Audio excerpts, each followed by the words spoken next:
Alright, it's time again for another Sonic Fangame Corner, and this time one that came as a recommendation from one Elia Kanenchi, which I am probably mispronouncing, but you can correct me.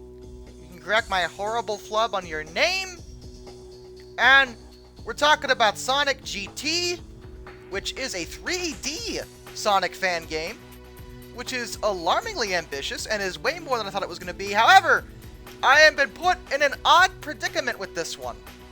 Because, usually, so far with these fan games, outside the Sonic 06 one, which, I hate that game, but, they're trying to make it better, so I gotta take that for what it is. But with, a lot of these, I'm, blown away at their quality and what they could accomplish and what they can do. And with Sonic GT, I'm playing it, and I'm like,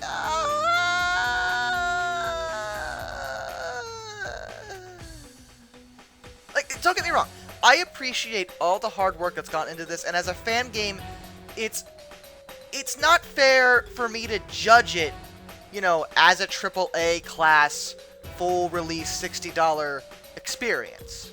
That's not really right, I would argue. You have to look at fan games under a different lens. Some, have blown me away, of course, but there are others that were excellent, ideas, and you can tell a lot of work went into them. But I look at them and I'm like, okay, just hear me out on this one. I'm going to talk about the positive aspects of the game. To begin with, it is a 3D Sonic game, and the whole idea seems to be, as far as I can tell, to combine the boost speed that has been given to us since Sonic Unleashed, but with the Sonic Adventure style control and platforming. Now, on paper, that is a great friggin' idea, and I like that. There's a lot of cool concepts in here. Like the idea that they've made these levels a lot more open-ended, so there's different ways you can traverse them. There's multiple playable characters, including Mighty and Ray, and all the character models look great. I think some are used from Sonic games, but I know for a fact Mighty and Ray can't be. So those models look great. I like the fact that they included those characters, that's pretty cool. There's a lot to like here. And overall, just being able to play it and run around. There's some parkour elements too, kind of like, in Sonic Lost World. It has a lot to like about it. And if you want to sit down and play it, you might have a good time with it. There seems to be original music in the game, and I really like that. There's some new 3D versions of older Sonic levels, like Hilltop Zone, which I love. And this is a fully voice-acted experience, with a whole story and everything. So, for all intents and purposes, they put a lot of work and love into this, and I really appreciate all that effort.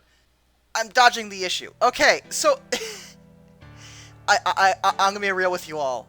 I'm gonna be real with you right now. As much as I appreciate all the hard work that went into this, I think this game stands as a case example of why Sega and Sonic Team have not attempted to combine the speed elements from Sonic Unleashed with the platforming elements of Sonic Adventure in any real way. You can kind of argue that Lost World kind of did that, and maybe Colors, but it wasn't quite like this. This is more of a raw blend. And, it doesn't mix well. It doesn't. I'll be real with you. It is so hard to control the character sometimes. Platforming can be so difficult because your acceleration is just too high. There's not enough leeway when it comes to speeding up in this game. I'm sorry. It can be a pain to control, but to be honest, even if that wasn't a problem, the major problem I had with the game, more than anything, is this friggin' camera! This is the worst thing! Oh my goodness! I hated this camera! And I have played through all sorts of Sonic games, some of which have been accused of having atrocious cameras. This is the worst camera I have ever had to deal with in any Sonic-related thing. And again, not a AAA game. It's a fan game. You have to remember that. I can't be judging it based off of, AAA budgets. They probably didn't even have a budget. I can't get so mad at it. But I'm not going to lie to you and say that this was a perfect experience because the camera was such a friggin' nightmare. There are certain times, and by certain I mean many times, where I either can't see or, I can't see.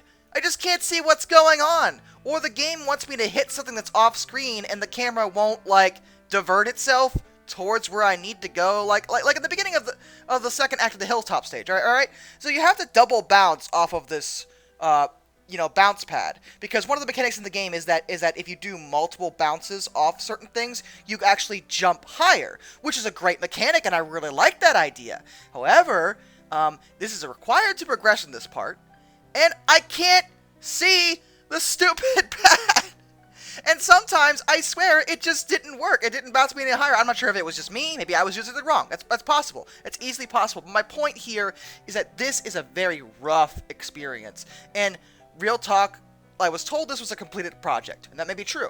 However, I promise you that if Sega had made a game like this, or even this actual game, and released it to retail, everyone would have hated it. And that is how I'm looking at this. I can look at a lot of the other fan games, like, Time Twisted, or the freaking Triple Trouble remake, and see them as, like, retail games that I would be happy putting down money for, even though I don't have to. However, this is one time where I'm like, oh my god, I would not pay for this. This is horrific. That being said, you have to remember, I didn't pay for this. It was free. And again, there are good elements of the game. The grinding in the game, actually, I think is some of the best I've seen in a long time. The mechanics for grinding are fantastically executed. I enjoy the fact that there are multiple playable characters. Why Mighty was included, I question, because I'll be real with you guys. I've never cared for Mighty. I haven't. It's mostly because, as far as I'm concerned, Mighty was introduced to the series, Knuckles KLX, as a Sonic avatar. Like, his abilities in that game were effectively just Sonic's. He was just an excuse to put a Sonic character in the game without actually being Sonic, because it was a Knuckles game. So whenever time I see Mighty, I'm just like, that's just Sonic, but an armadillo. And I know that's harsh, and I'm not judging them including him, because again, some people do like Mighty. A lot of people do, in fact. So hey, Mighty's in it, Ray's in it, Tails is in it. Tails isn't a playable character, okay, that's fine. Shadow's in it. But there are other things that bother me, and honestly, I think more than anything, once I adjusted to the game's flaws, I was having fun with it. My big issue was actually the story. Now I like the fact that they did put a story, but this story is okay. So the story is that Dr. Eggman has kidnapped Ray, who's best buds with Mighty. And the reason he's done this is so he can lure Mighty, so he can capture Mighty and dissect him to use his shell for his new line of robots. Now, there's a couple things that I have a problem with here. First of all, okay, you captured Ray to lure Mighty in? But why didn't you just capture Mighty, fam? But that's just classic Eggman just not thinking again. So I'll take that, because I'm sure Sega would have done the same crap, so that's fair. But what I don't get is, you're gonna dissect him? Yo, okay, Eggman is a mad roboticist. He's not Hannibal Lecter, guys. These are not the same thing. I just couldn't get over that. I'm like, that's just not something I can picture Eggman doing. I can picture him wanting to turn Mighty into a robot. Roboticizing he's done since the early 90s. I mean, that's like 90% of at least what he does. So I would take that, but that's not what he says. He says he wants to literally dissect him, which is, like, into horror territory. And I feel like a lot of the characters were a little out of character. And by a lot, I mean Eggman and Sonic. The others, it's kind of hard to judge. Tails was fine. Tails acted like Tails and honestly was the voice of reason most of the time. And Mighty and Ray, it's hard to say they were out of character when outside the comics they never had a character prior to now. They were just, they were in 2D games or the arcade one. So they never really had time to, like, establish, their personalities. And I think ultimately they seemed fine to me. I like both of them. Sonic was the one who drove me crazy. First of all, Sonic swears on occasion, which is just a thing that I just can't imagine Sonic doing ever, And then, like, there was one remark he made where I was like, what? Yo, and it involves Shadow. When they go to meet him, because they need some information from Shadow in terms of where Eggman's hiding out. Sonic's like, ugh, is it a bad thing if I say I preferred him when he was sacrificing his life to save the planet? And I did love that in the game, even Tails was like, dude, that's horrible. And I'm like, yeah, that's horrible. Sonic would not say that. Sonic, no, like, this is not how Sonic acts. Like, Sonic can be kind of a jerk in a way, like, you know, in a cocky manner, but he would never say something so heinous about that, like implying he'd rather somebody be dead, or really anything that he does. Like, it just doesn't feel like he's Sonic in this game. I don't like his characterization. I don't care for the story. Shadow's voice actor is... I'm sorry, man. I didn't like your take on Shadow. I don't want to be a jerk because you, again, you're probably like, you know, working your way out to be a professional voice actor. I don't want to judge. Didn't like the Shadow voice. Everyone else was alright. You know, and again, I don't want to complain so much about this game because it's a free fan game. You know, and obviously a lot of effort went into it. There's a ton of side stuff to do if you really enjoy it, in terms of time trials and exploration elements where you can look around and find, you know, secrets in the levels. That's really cool. Again, you can play as 4 different characters: Sonic, Mighty, Shadow, and Ray.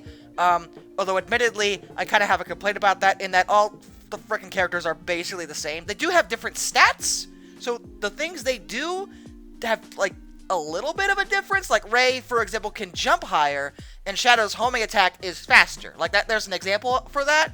However, my problem with this is that, first of all, like, you know, different variations in speed and jump height aren't really enough to warrant different characters. It still all feels like Sonic. At least in Shadow's case, I can kind of give it a pass. However, I would expect new stuff from Mighty and Ray, as they're supposed to be more unique characters. Of course, I did just get done saying that Mighty is just Sonic, so bravo for accuracy, but I would have hoped he did something different. But Ray's actually the one that drives me crazy, because he's called Ray the Flying Squirrel. Yeah, there is no gliding element with Ray, as far as I can tell, which I thought should be a given. You know, I don't know. I just feel like there's a lot of things about this game that could and should have been improved, and I don't want to, like, make a video where I'm like, oh my god, it's the greatest game ever, it's a 3D Sonic game, but it's free, you can go play it right now, you're gonna love it, because I can't say that. Because even in stream, I played this game on stream for everybody to watch, and the stream agreed with me. Like, everyone, you know, was watching this and was like, yo, what the heck's that about?